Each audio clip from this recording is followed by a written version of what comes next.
여러분 안녕하십니까? 오늘의 미국 탑뉴스 브리핑 강혜신입니다. 지금 미국은 일요일이고요. 한국은 월요일, 그리고 세계 각 나라는 일요일이거나 월요일이거나.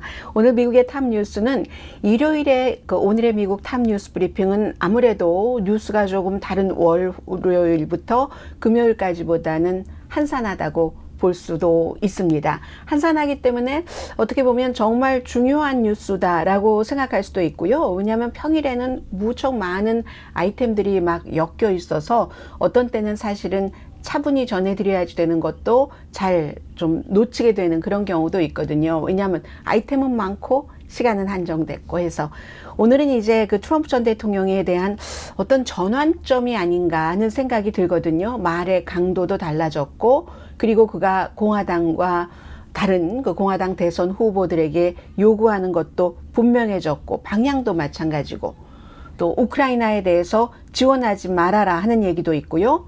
우크라이나도 지금 만만치 않아 보입니다. 폴란드 국경 쪽으로 바그너 용병들이 몰리고 있다. 대단히 많은 숫자는 아니지만 그런 얘기를 하고 있기 때문에, 그리고 트럼프 전 대통령은 공화당에게 요구하는 게 있는데 본인이 대통령이 되기 위해서 막상 트럼프 전 대통령 시대에 장관을 지냈던 사람들은 또 달리 얘기를 하고 있습니다. 우크라이나에 대한 지원을 중단하라 하는 얘기도 트럼프 전 대통령이 했고요. 오늘은 그러니까 오늘의 미국 탑뉴스 브리핑에서 트럼프 대통령과 연관을 해서, 아니면 트럼프 전 대통령이 주도를 해서 지금 미국의 정치가 어떻게 가지 않을지 모르지만 그 방향을 좀 전해드리겠고요. 그리고 마지막에는 큐팝이라고 여러분들 들어보셨습니까? 팝하면 요즘은 K-팝이잖아요. 앞에 Q자가 붙으면 무엇을 의미할까요? 이런 내용 오늘의 미국 탑뉴스 브리핑에서 전해드리겠습니다. 미국에서 가장 도덕적인 사람은 누구일까요? 그냥 여러분들께서 다 잘 알고 계시는 분들 가운데서 모르는 분은 안 계실 겁니다. 이 사람을. 누굴까요? 미국에서 가장 도덕적인 사람. 트럼프 전 대통령이라는데요. 트럼프 전 대통령의 변호사가, 오늘 미국이 일요일이기 때문에 아침에 무슨 팍스뉴스 선데이라든가 굉장히 아침부터 밤까지 많은 그 시사 토크쇼가 텔레비전에서 펼쳐집니다. 팍스뉴스 선데이에 출연을 해서 트럼프 전 대통령의 변호사가 여러 명이지만 그 가운데서 잘 알려진 변호사는 아닙니다. 여성 알리나 마하라는 변호사가, 내가 알고 있는 사람 가운데서는 트럼프 전 대통령처럼 도덕적인 미국인이 없다. 트럼프 전 대통령이 가장 도덕적인 미국인이다 라고 얘기를 했습니다. 인터뷰의 안건은 당연히 이번 주에 가장 핫한 뉴스였었던 기밀 서류, 여기에 대해서 추가로 3가지 혐의에 대해서 기소가 됐죠. 돌려달라. 그리고 소환장 발부받고, 그런 뒤에 뭔가 박스에 가득 채워 있었던 그 박스들을 어디로 옮기려고 하려고 했다던가, 변호인에게 너가 있는 호텔로 가져가라고 했다던가, 아니면 아예 이렇게 다른 그 사람들을 시켜서 감시 카메라에서 그 부분들을 삭제하게, 박스가 이동하고 하는 이런 부분들을요, 그렇게 지시를 했다는 혐의에 대해서 이제 추가로 2개, 그리고 또 하나는 다른 것으로 1개, 3개가 추가가 돼서 기밀 서류 문건으로 40개 혐의로 기소가 된 겁니다. 그런데 여기에 대해서 트럼프 전 대통령처럼 깔끔하게 달라고 하는 서류 다 주고 했었던 사람이 어디 있겠는가. 돌려주길 원치 않았으면 트럼프 전 대통령이 돌려주지 않았을 것이다. 그런데 트럼프는 그렇게 행동한 적이 없다. 그래서 내가 아는 한 가장 도덕적인 사람이다. 이렇게 수사의 기밀 문건에 대해서도 잘 협조하는 사람이 어떻게 사법방해일 수가 있는가라고 얘기를 하고 있습니다. 여러분들께서 알아서 판단을 하시기 바라고요. 이건 내 거다. 다 내 거다. 기밀 서류는 무슨 기밀 서류? 정치적인 수사다.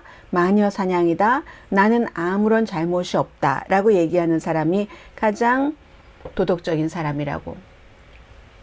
여기에 대해서 많이 하실 말씀이 그렇다 하시는 분들도 계시고, 야, 해도 너무한다 하시는 분들도 계실 것 같고요. 이게 이제 오늘의 새로 나온 가장 핫한 뉴스고, 그리고 트럼프 전 대통령이 지난 주말에 아이오와주에서, 펜실베니아주에서 여러 가지 이제 시동을 걸었습니다. 미국은 지금부터는 굉장히 확실한 대선 모드로 돌아가거든요. 정치, 사회, 문화, 경제 모든 것들이 대선과 연결돼서 가게 됩니다. 물론 바이든 현 대통령은 현 대통령으로서의 파워와 장점을 살려서 본인이 재선되려고 최선의 노력을 할 것이고, 트럼프 전 대통령은 또 역시 본인이 다시 대통령이 되기 위해서 모든 것을 할 겁니다. 내가 기소된 것은 여러분을 위해서 기소된 것이니까 공화당은 여러분은 나를 지켜야지 됩니다. 이게 트럼프 전 대통령이 펜실베니아주에서 한 얘기입니다. 그리고 바이든을 철저히 공격해야지 되는데 로우 클래스로, 더 싸구려로 공격을 해야지 됩니다. 라는 게 트럼프 전 대통령의 얘기입니다. 이것보다 더 싸구려 공격 같은 것이 있을 수 있다고 생각되는지는 모르겠습니다.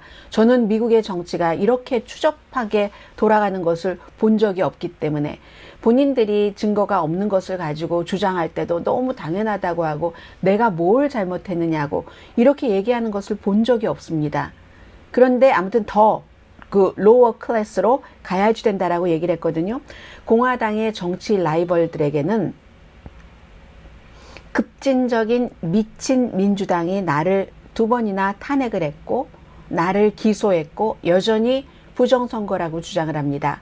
그들이 내가 이겼는데 선거를 훔쳐갔는데, 그러면 나의 라이벌 예비선거에서 나와 같이 겨루길 원하는 사람들은 민주당을 공격을 해야지 된다는 얘기를 하고 있습니다. 그리고 급진 좌파 민주당원이라고 얘기를 합니다. 항상 급진 좌파 민주당원 얘기를 할 때는 공산주의자들이라고 몰아붙이죠. 마르크스주의자라고. 파시스트들이 나를 기소할 때마다 나는 그렇게 기소당하는 것이 영광의 배지라고 생각한다.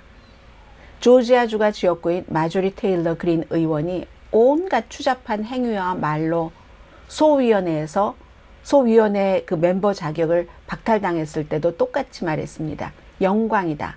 나를 학대하기 위해서 그런다. 아마 미국에서 연방 하원 의원 435명 가운데 가장 클래스 없이 로우 클래스라 말하고 행동하는 사람 가운데 분명히 마조리 테일러 그린 의원이 포함될 겁니다.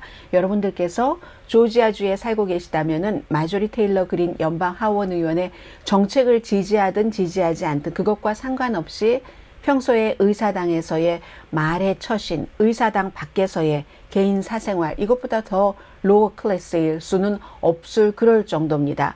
그런데 그 의원도 그래서 벌을 받을 때 이건 영광의 배지다라고 얘기를 했고, 트럼프 전 대통령도 똑같이 말합니다. 그리고 마조리 테일러 그린 의원 전폭적으로 트럼프 전 대통령을 지지합니다. 왜 명예의 배지라고 생각하는가? 내가 기소 당할 때마다, 기소가 뭐 지금 조금 있으면 100개 혐의 훨씬 넘을 것 같은데요. 왜냐하면 이 모든 것이 당신들을 위해서 기소당한다고 얘기를 합니다. 왜 당신들을 위해서 기소당한다고 말하는지 구체적인 것은 저는 잘 이해가 되지 않고 트럼프 전 대통령도 거기에 대해서 말하진 않았습니다. 다만 본인이 너무 능력이 있고 지난번에도 선거에서 이겼는데 졌다고 덮어 씌웠고 지금도 여전히 선거에서 이길 가능성이 높기 때문에 나를 바이든의 법무부가 기소하고 있다. 이게 이제 트럼프 전 대통령으로부터 우리가 들을 수 있는 얘기입니다. 그리고 마지막에 이 클래스로, 로어 클래스로 싸워야지 된다고 얘기를 하는데, 공화당은 지금 너무 품격이 있다. 그런가요? 너무 품격이 있어서 그렇게 싸워서는 안 된다. 민주당처럼 공산주의자들이 싸우는 것처럼, 마르크스주의자, 파시스트들이 하는 것처럼 싸워야지 된다. 더 로어 클래스로 싸워야지 된다. 상대는 민주당은 아주 상스럽고 더럽고 미친 플레이어들이다. 공화당이 너무 하이 클래스라서 이 하이 클래스를 로어 클래스로 낮춰야지 된다. 그리고 나를 보호해야지 된다 하는 것이 트럼프 전 대통령의 펜실베니아주에서의 선거 유세의 헤드라인이었습니다. 글쎄요, 트럼프 전 대통령을 지지하는 트럼프 전 대통령과 함께 일했었던 장관들은 뭐라고 얘기할까요? MBC 방송국이 44명 장관급 트럼프 전 대통령에 의해서 장관급이나 장관으로 일을 했었던 장관 대행까지도 포함이 됩니다. 그리고 내각의 핵심 인물은 아니지만 장관급의 다른 뭐 부처 사람들이 있잖아요. 그랬더니 대부분이 대답을 회피했고, 그리고 4명만이 트럼프 전 대통령을 지지할 것이라고 답변했습니다. 그 4명은요, 마지막 비서실장 대행을 했었죠. 마크 메도우즈, 연방 하원 의원을 했었던 마크 메도우즈가 있고, 그리고 뭐 그다지 여러분들께서 이름 들으면 확 들어오지는 않는, 그러나 직책으로 말씀을 드리겠습니다. 전 국가정보국장 리처드 그레넬, 그리고 예산국장 러셀 보드, 마크 위테커 법무장관 대행, 이 4사람 정도, 그리고 트럼프 전 대통령 행정부에서 일했던 장관급이나 장관급 이상의 사람 가운데 2명이 트럼프에 대적을 해서 내가 공화당의 대선 후보가 되겠다고 출마 선언을 했습니다. 마이크 펜스 전 부통령과 니키 헤일리 전 유엔 대사, 사우스캐롤라이나주의 주지사를 지냈고요. 엄마는 아빠 2사람이, 한 사람은 인도계, 한 사람은 파키스탄계. 그리고는 오히려 반대로 트럼프 전 대통령이야말로 예비선거가 아니라, 이게 이제 공화당의 지금 딜레마입니다. 예비선거에서 이기고 총선에서는, 본선거에서는 바이든에게 질 가능성이 가장 높은 사람이다. 이렇게 딱 잘라서 얘기하는 사람들이 있습니다. 밀 멀베이니 그 예산국장, 그것도 2017년부터 2020년까지니까 꽤 오래 예산국장을 했죠. 총선에게 질 가능성이 가장 높은 사람이 트럼프 전 대통령인데요. 그리고 그의 윌리엄 바 전 법무장관, 나는 지지하지 않는다. 그랬더니, 아니 그래도 그러면 바이든 대통령과 같이 또 붙을 텐데, 왜냐하면 이 사람이 바이든 대통령을 내리려고 트럼프 전 대통령을 위해서 너무너무 열심히 일했거든요. 바이든이 대통령 되지 않게 하기 위해서 우크라이나로 어디로 동구로 막 아랫사람 시켜도 되는데 법무장관이 직접 돌아다니면서 루돌프 줄리아니 전 뉴욕시장, 트럼프 전 대통령의 당시에는 개인 변호사와 함께 출장도 하고 가고 그랬었거든요. 그런데도 바이든과 붙는다면 그때는 어떻게 하시겠습니까? 거기에 대해서는 답변을 하지 않았습니다. 물론 트럼프 전 대통령을 지지하는 사람, 앞서 그 4사람이 있고, 그 밖에는 지지는 하는데 공식적으로까지 지지하기는 그렇다라는 사람들이 있습니다. 라이언 징크 하면은 당시에 내무장관을 했죠. 내무장관 그냥 조용한 자리인데 트럼프 시대에는 좀 중요했습니다. 왜냐하면은 여기저기 뭐 오일 시추를 하도록 허락을 한다던가, 아니면 광산에서의 뭔가 시추를 하는, 친환경과는 반대 방향으로 나가는 그런 일을 하는 자리였기 때문에, 그 라이언 징크가 지금은 이제 장관 내려오고 나서 연방 하원 의원을 하고 있거든요. 몬타나주에서. 이 사람은 뭐 트럼프 전 대통령을 지지하긴 하는데, 저 공식 지지는요, 그냥 아무튼 뭔가 이것을 공식적으로 표현을 해야지 될 때, 그런 적절한 때에 제가 뭐 적절하게 표현을 하겠습니다. 지금은 저의 의정 활동에 전념하겠습니다. 라고 얘기를 합니다. 벤 칼슨 주택부 장관도 트럼프 전 대통령 시절에 굉장히 유명했습니다. 이 사람은요, 시암 쌍둥이를 세계 최초로 분리수술에 성공한 사람이지만 주택에 대해서는 본인의 집 산 것밖에는 아는 것이 없는 사람이라고 평을 받았는데 주택부 장관을 지냈죠. 그리고 코비드 19 시대에는 또 막 트럼프 전 대통령과 뭐 코비드 상관없다 하고 같이 다니고 주변 사람들 감염되고 했었던 사람이거든요. 역시 벤 칼슨 주택부 장관도 트럼프는 지금 나의 친구고 그가 대통령이 된다면 판타스틱할 거예요 라고 얘기는 했지만, 저도 지금 공식적으로 발표하긴 좀 그렇습니다 라고 얘기를 해서, 보통 이제 대통령이 더군다나 이번에는 임기 2기까지 지낸 게 아니라 임기 1기만 하고 바이든에게 졌잖아요. 이런 경우에는 장관들이 다 같이 일을 했고 했기 때문에 훌륭하다고 하고 지지하거든요. 44명에게 MBC 방송이 물어본 결과 4사람만 똑 떨어지게 분명히 얘기를 했고, 나머지 한 2사람 정도는 지진 하지만 공식적으로 하긴 좀 그런데요 라고 하고, 다른 사람들은 거의 답변을 하지 않거나 질 사람인데요 이렇게 답변을 해서, 굉장히 지금 트럼프 전 대통령을 지지하는 사람들과 또 의회에서도 상원은 별로 지지하지 않고 하원은 트럼프의 지지가 필요하기 때문에 그런 사람들, 그래서 지지하는 사람들이 수십 명 있습니다. 그런데 그의 내각 사람들 이렇게 다르다는. 그러니까 완전히 유권자들의 그 열기와 정치를 좀 아는 사람, 정치인들 사이에서의 트럼프에 대한 지지도는 굉장히 다르다는 거, 이걸 많은 것을 보여주고요. 이렇게 가다 보면 점점 저 사람도 그렇고 저 사람도 그렇고 정치를 좀 아는 사람이 트럼프 전 대통령이 본선거에서 이길 수가 없다고 하네, 이런 것을 나중에는 트럼프 전 대통령의 지지자들도 받아들이기 싫지만 받아들일 시점이 올 것 같습니다. 그런데 제가 지금의 뉴스 사이클로 느끼기에는요, 그렇게 표는 한 표밖에 없잖아요. 부자, 가난한 사람, 교육 많이 받은 사람, 적은 사람, 정치인이건 아니건 한 표밖에 없습니다. 이 한 표를 사람들이 행사할 때 트럼프가 결국은 대통령이 되지 못할 것 같아, 이렇게 깨달을 때는 too late인 때가 아닐까, 저는 그런 생각이 들거든요. 예비선거에서 트럼프가 돼버리면 끝일 것 같습니다. 아무리 트럼프 전 대통령에 대한 지지 열기가 강력하다 할지라도 그 지지 열기는 공화당에서만 받아가지고는 계산상으로 안 나오거든요. 무당파들이 절대로 트럼프에게 표를 주지 않습니다. 그러니까 사실은 트럼프 전 대통령이 아닌 공화당이 트럼프가 아니라도 대통령을 가지려면 트럼프를 떨어뜨려야지 됩니다. 예비선거에서. 그런데 지금의 이 속도나 여러 가지로 봐서는 일반 유권자들이 거기까지 느끼기에는 아직은 그 속도가 따라붙지 않았기 때문에 이게 공화당에는 별로 좋은 그런 게 아니다 하는 말씀 드리고요.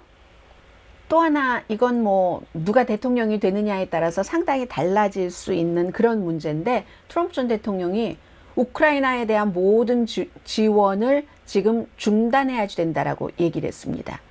언제까지요?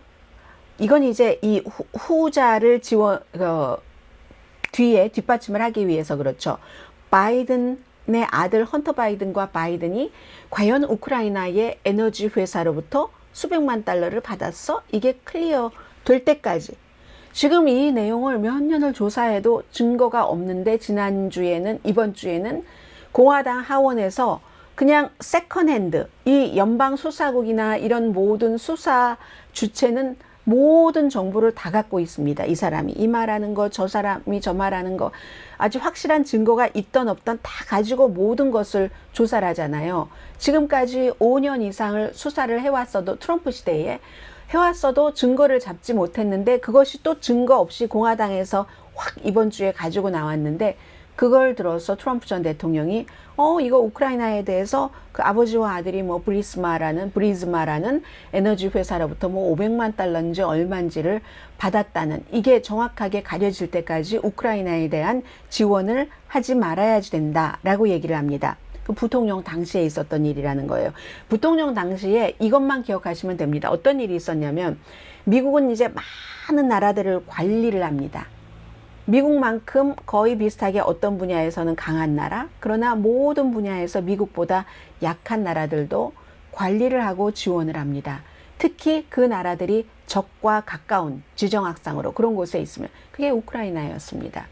우크라이나를 지원은 하는데, 오바마가 대통령이었을 당시에, 그런데 그 나라가 이제 거의 신생국가나 마찬가지니까 너무 부패해서, 그건 신생국가에서 일어날 수 있는 일이잖아요.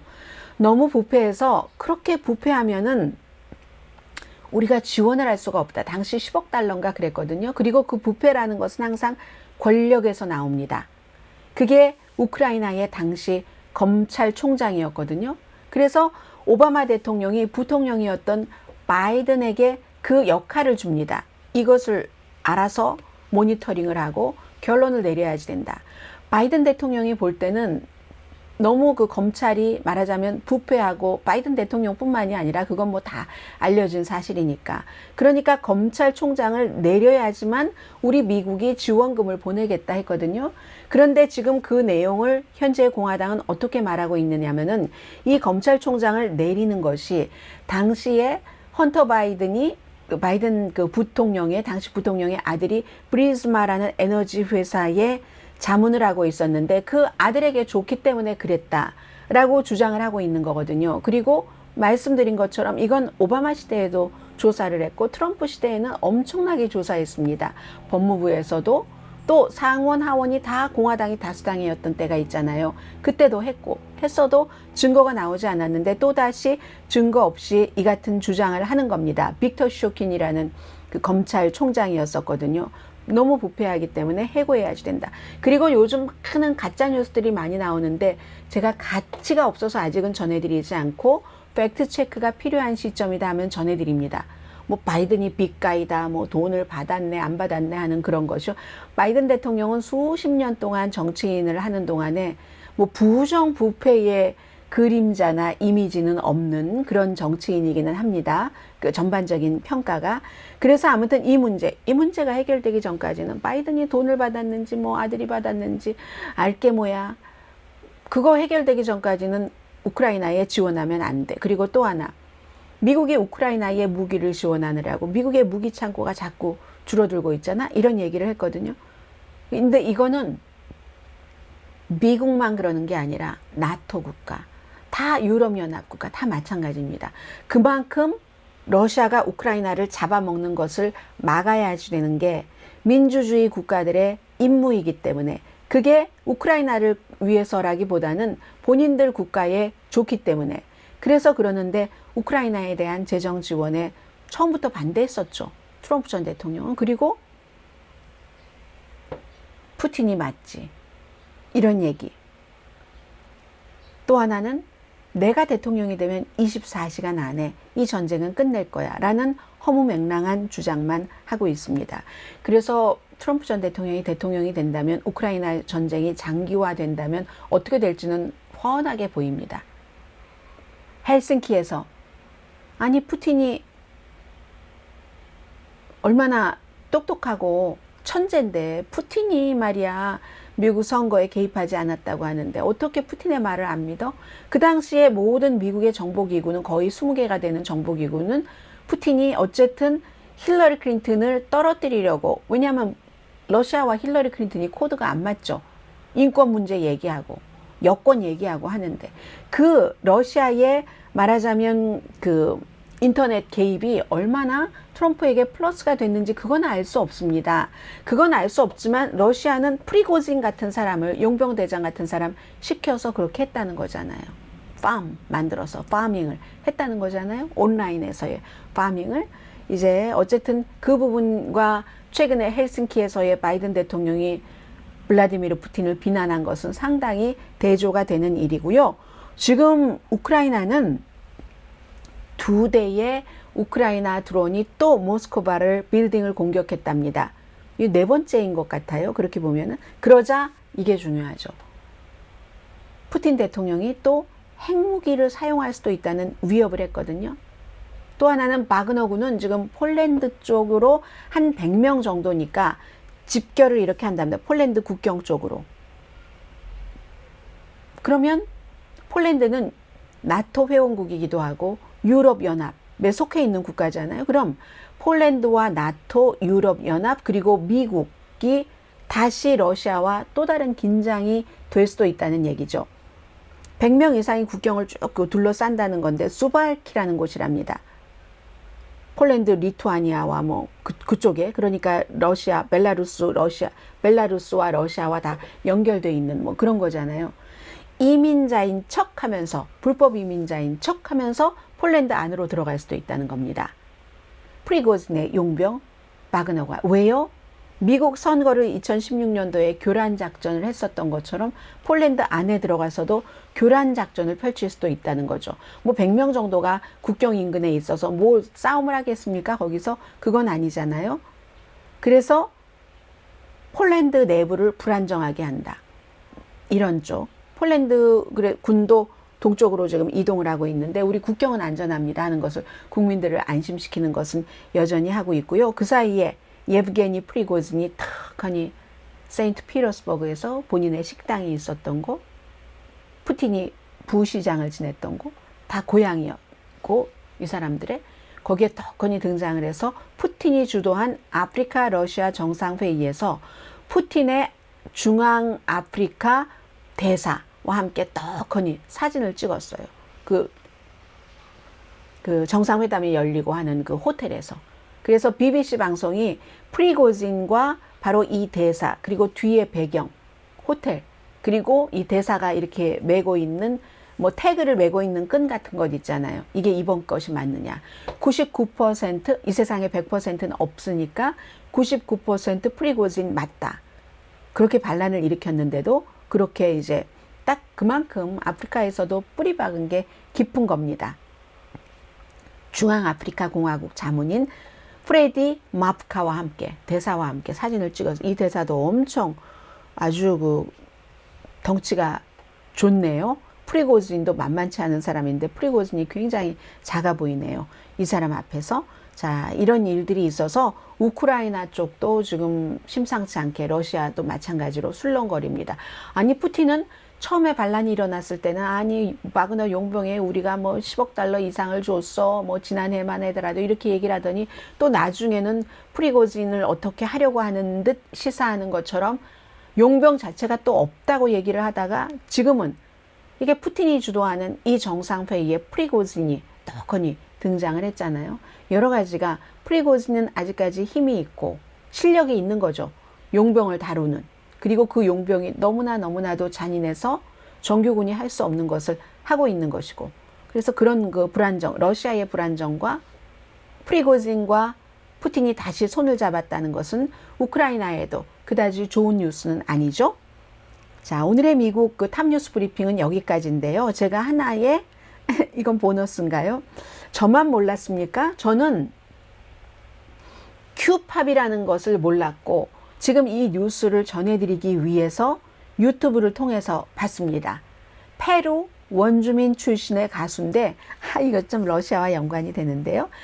레닌 타마요라는 23살의 가수입니다. 레닌이라는 이름 자체를 이 엄마가 러시아 원주민이에요. 페루 원주민인데도 러시아 혁명 처음에 많은 사람들 마르크스 레닌주의 이런 그 순수의 시대가 공산주의 순수의 시대가 있었던 적이 있었잖아요. 그 레닌에서 이름을 따왔답니다. 아들 이름을. 10살 때부터 한국에서 막 음악을 하고 하는 그 환상을 꿈꿨답니다. 그래서 레닌 타마요는 그 이름 자체를 레닌이라고 하거든요. 한국 문화와 그의 퀘추아라고 해야 되겠네요. QUECHUR 원주민 이 음악을 선율과 모를 비트를 연결을 시켜서 본인의 그 유산과 원주민인 융합을 시켜서 지금 노래를 하고 있거든요. K-팝에서 영감을 받아서 본인의 것은 Q-팝이라고 부른다. 페루에서의 현실은 페루도요 굉장히 인종차별이 심합니다. 원주민이 뭐 한 4분의 1 정도는 된다고 하는데 그렇게 무슨 뭐 잉카 문화의 유산하고 떠받들여 주는 게 아니라 아주 그냥 룩다운하다고 하고 룩다운. 우리가 한국에서 그 막 뭐라고 하나요? 그 악기 이름은 잊었는데 무슨 그 안드레 뮤직 이런 것 있잖아요. 그 원주민의 뮤직 같은 거 굉장히 그 존중을 하고 미국에서도 존중을 하는데 막상 페루에서는 아주 재능 있는 안데스 민속 음악 같은 것을 뭐 별로로 생각을 하는 사람들도 많고 이 어머니가 그런 민속 음악을 하신 분이랍니다. 어머니는 늘 케추아 원주민 문화에 자부심을 가져야지 된다고 아들에게 얘기하지만 아들은 학교 가면은 완전 괴롭힘 당하고요. 골림 당하고요. 그래서 10대 때 K-팝이 탈출구였답니다. 왜냐하면 페루의 원주민, 본인의 원주민은 머리 색깔도 까맣고 스트레이트고 많은 또 다른 그 페루인들처럼 막 서양인들처럼 이렇게 막 윤곽 뚜렷하고 곱슬에 무슨 검은 머리 스트레이트이 아닌 이게 아닌 거예요. 그래서 학생들이 엄청 놀렸는데 중학교 때 K-팝 이제 걸그룹 것을 음악을 이렇게 듣고는 아주 너무 K-팝이 매력이네. 왜냐하면 우리와 비슷하게 생겼네. 뭐 광대뼈도 좀 있고 스트레이트에다가 피부 색깔도 좀 그렇고 체구도 좀 작고. 그래서 더욱 돋보이네. 어머 나도 그럴 수 있네 라고 생각을 했답니다. 아무튼 혁명가 레닌의 이름을 받은 이제 음악 활동을 하는 이름은 레닌이에요. 레닌이 자신의 K 버전으로 한국식 비트와 안데스 악기, 사운드가 섞인 발라드를 부르는데요. 제가 볼 때는 막 한국 K-팝 가수들이 너무너무 막 완벽하니까 그 기술적인 면에서 그만큼 따라가지는 못하는 것 같은데 어쨌든 이 내용을 이코노미스트가 보도를 했거든요. 이 가수는 지금부터 굉장히 유명해질 겁니다. 원주민의 언어, 그 캐추아로 코러스 랩 넣고요. 그리고 댄스도 포크 댄스 하고 이제 가면이라고 해야 되나요? 마스크, 무슨 악마의 마스크 이런 건 있잖아요. 그쪽 그 미국 아래로 내려가면 그쪽 아메리카에서는 브라질도 굉장히 많잖아요. 그런 게 페루 막 고지대 그 퍼레이드에서 쓰는 악마의 그 가면 같은 것, 그러니까 전통적인 감각을 얻다는 얘기입니다. 해서 큐팝 미디어에서는 이렇게 원주민이 4분의 1인데도 굉장히 과소평가를 하는데 막 뭔가 미국에서 막 아프리칸 아메리칸을 막 이렇게 룩다운 하면서 뭔가를 하는 식 이런 것처럼 뭐 촌극 비슷하게 이 페루에서도 그런 게 있다고 하거든요. 케추아족을 잉카의 유물이긴 유물인데 말이야 관광모로 써먹을 때는 엄청 뭐 잉카의 유물이라고 하다가 막상 그런 후손들은 깔본다는 얘기예요. 아무튼 그런데 이제 K-팝을 딱 Q-팝으로 바꿔서 하는데 물론 처음은 아니죠. K-팝을 이렇게 리메이크 비슷하게 하는 사람들이 K-팝 자체도 미국의 힙합에서 온 거잖아요. K-팝도. 그래서 녹음실은 친구가 운영하는 곳에서 하니까 이 가수가 노래 부를 때 한 4명 정도 백싱어들이 있고 주로 이제 자연을 배경으로 그 노래를 하고 하거든요. 엄마가 음악 만드는 것 돕고 소셜미디어에 겨우 뭐 한 20만 명 팔로워. 지금은 더 많아질 것 같기도 해요. 그렇지만 작지만 시작이다. 이건 제가 왜 여러분들께 전해드리냐면 오늘의 미국 탑뉴스 브리핑인데 그리고 이코노미스트는 영국 매체이긴 한데 앞으로 미국에서도 이렇게 작지만 시작하는 K-팝을 무슨 다른 팝으로 이렇게 할 수 있는 것도 있지 않을까 하는 그런 뜻에서 그리고 오늘 일요일이잖아요. 여러분 좀 즐기시라고 전해드렸습니다. Q-팝까지 오늘의 미국 일요일 탑뉴스 브리핑 마치고요. 저는 다른 것도 하나 지금 아이템 있는데 좀 보겠습니다. 아주 즐거운 미국 일요일 그리고 한국은 이제 월요일 아직까지 잠에서 깨신 분은 거의 없으실 것 같아요. 내일 저는 미국 날짜로 월요일에 오늘의 미국 정규 방송 시간에 뵙겠습니다. 강혜신이었습니다.